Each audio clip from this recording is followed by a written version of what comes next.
near better no young who she a canna wabbo no cry dear way ni mukitu ebi aje wo sorry now corner na Akuffo fie eko buko pedwe e panichao Mame Mao Akwaba emfa umbra Ghana nsem TVGH so wo frame Addo searching ebusuafo sofo Badu Kobi o kire se no ho akire no kakra na so redan abetodwa se oton ne cast na efrenensa last oko interview e na omubisa ne se onampa nka oba studio abey interview senya anka convoy ne di na chi ne de ba ne se o se temporary no ne ho akire no kakra enye permanent temporary nti no be free mafi ena abetodwa na Ghana for kasa na de ade a na Ghana for bi kire se His Excellency the former president Addo Akuffo no on said that enye ni pe bi asa nti se wo de wani sini so no wan fancy ni so ye ya wan hwe wo ye ni papema so for Badu Kobi kono kopa His Excellency the former president na Addo Akuffo chew because na Addo yes obey president o kan sempa na ye dwarf na say menhwe kwam nso ni nyina chi na Addo be president ebebua Ghana fo anya asem ketwa nti ko na kopa ne chew ansa na wo ho ato yenti nsem amode etudwa. Good evening, good evening. We did the same BBI come. Osofo Badu Kobi. My enti near Okasisi. Papa, Omuchiro. Tempera. Wow. Oh, tempera Omuchiro? Yes. Jesus Christ. How car do you drive? Now. Menya cars too, Nancy, Nina 4 wheels. But I had to get it off because of debts. It has to be so. Tina Miss Emmy the Freddie Matian. Life. It is Ecclesiastes 7:14. Good comes, bad comes. You go with it. Now we're fleet of cars. I must go through this season. So what car do you drive now? Which car? Car Benauchi. And I won't talk. I won't talk. Me who red car be, but you're not the buyer. I won't talk. I don't know Abedu saying. Ebesisa. Ebesisa. Papa Badu Kobi. Yes. My days of rainbow. And my days of beginning of I didn't miss your boy any assessor. No, I'm surprised. Who by interview you come with convoy. Fleet of cars. Convoy you.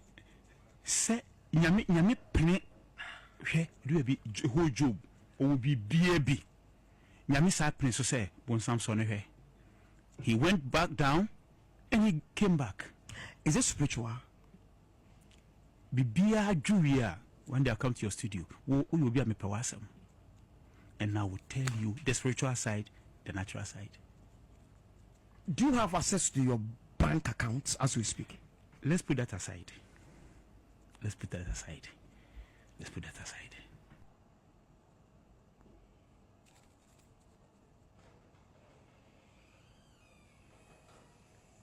Papa also for Badu Kobi. The catch room.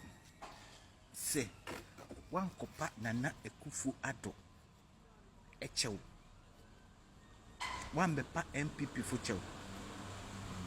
Nia. Ottawa Okasisi ano. Ebe West. Bonia udidi MPP abang. Bonia udidi nana Akuffo Addo. Insema ni mukatia nana Akuffo Addo. Ni ebeto no nya hu hweye. E kana wabɔ no kra de we ni mukitu ebi. Aje wo sɔre na wo kɔ nana Akuffo Addo fie ekobu kotodwe epa ne kyɛw. Ansana ayede ben ato. Insema enim ganga mo gange up tia nana Akuffo Addo. Edi tia MPP aban. Ehun sunsanso ena ehun. Inti na media na futu amede be ma se ko hu nana Akuffo Addo. Na ko na ko pa ne chew na MPP for day. Yenya wo hweye. Yenya wo hweye. Nya wo di asema wo kan ya di tia Akuffo Addo no. Ehun sunsanso ena we hu. First lady and second lady who na senye no. Come to TikTok for me. Sir, what Muntio 2023 ana kwasi prato se kwasi prato na say yeah okwotena okroko sa time no na omudi hetena no mo se na da Akuffo do twa sika edi tua na yereka eni samere ba umian mo kan adi to mudi atem from 202 no sa de bewura mu asemu akwaku ba ko beka kire ni se mutie ni you see you do we a first lady atem a police tie na mutie 2026 mutie na sa man we on se nipa nya botra on first lady and second lady who na senye no kra ya kwachi ni kotum se wako social media na ko true bibi na se tia samra we na police achiwa usi achaza abani mpeke mimi kabi amembo na free hifa min twin tia se you se ni uni abampaso malik kweku baku jao if you ni ni osi abampaso if you tiri so no abampaso kwasi brad genius man if you tiri so no abampaso ni uni abampaso mo sampanifo we nu bi se ni ana mama man Ghana entumpo enkoso mo san kwasiafo we nu na maye mo ho se mu de mo fi se enyanyi ene manyansa wo ana madwon enya dwon fita ana manyansa mo nyinyi kwanso magimi mo de gimi ni fi nkola brem ana mo de anyinti enkoda 2023 wo sisi obi ka asem tia first lady ana wo dinatam na enye no kra na fa so ayi first obi ni so a ye che no we ade ese ye che 2026 dia wo se so obi control ade mpo na se enya etiamra ni ye che no e den ti ye ka se afa de democracy tema na 2023 na ye ma me Rebecca ni na Akuffo do san dia and na democracy ni ye good ne nu kwa so oche obi a but do John the man ma ha so ne dia enu dia obi control ade a even so for mpo ka se hu mu asem ma ne hu a o ka vice president asem ya ko chi ne tum so for jima internet wasa betra wa mu aye utimimim aye wa no se ofiamo ano abetra wo se wait is democracy ni abani mekwa na yo me say ya na mu say re me yasa matrase manyinyi ache mu say kwasiafo say no ka wo say because I no say aso no do say onye NDC but everything about you is NDC me dem yes EPP ene ye enkruma refresh aboa mu aboa krasini tieni ngwaso okato so takwasi pratro se na we ya dia gaza ban mpe democracy oyo muntieni bio na menken kwaso muntieni mo tie fa fa ujimi ka de o kan munti tia samra we na police achiwa usi achaza abani mpeke mimi kabi amembo na free hifa na do chi de na wo ka obi di na temwa o trete ni na wo na etwa ne mpoa enu mpo wanji no abamu anu asan ko hade ye esa fake ye se ya bechi no e obra na enye nukwe e na wo ka no sa bongo ades bi kwa sempani boy no onu afeki no ene se sa bongo ades no kunu se we reporter ba NDC bongo ades se won ye communicator ye reporter na do anji no but dana boy ni ka say why police for be ye news no ana kwasie ko tra OKFM ko tra okike nkwasasem ne muasem 2026 die o say muntie no min twin tiase tiase malik kweku baku enu baku so Haruna ata so be kaya Mekai August 98 adie ne achi won kodi o masem adi won kotu afiase the same situation so makotro bibia for first lady ho a enya no kre na samre no aye chi wo no adien ne kan e fa ho mi ka ni mi ka fa ho tieni you na mi ka fa ho we don't do it. It's na video that serious no we should not allow criminalization of speech. And that there are other remedies for dealing with such cases. Obi Kasamina, first lady and second lady who na senye no kra. Ya kwachi ni kotum. Dabi yenchino. Nye koso no. Ye yinara ese ejitum se oman bia edi emra ne buman. Wutiti emra so. Buman na emi. Se emra ni hantumi buman. Ye di buman. Ye yinara dia tumu se emra bi wo ho a your friend libel, your sedition, your contempt, Yeah. baby. Some rani ya mraha.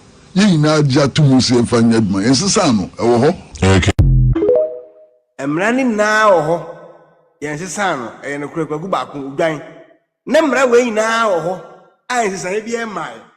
Akuffo Addo time ne de. Na wo se emra no yentontwene na wo kwasiampa ni se no de wo beka no aban ne mfanya dwuma but do don't the man ma ama so de emra wo ho enti emra no anya dwuma se de be ya be ma oman no ebetimi afa ne ntuma bafura.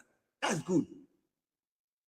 Na mo san go fu yo mo sunu ma wi na ebo mo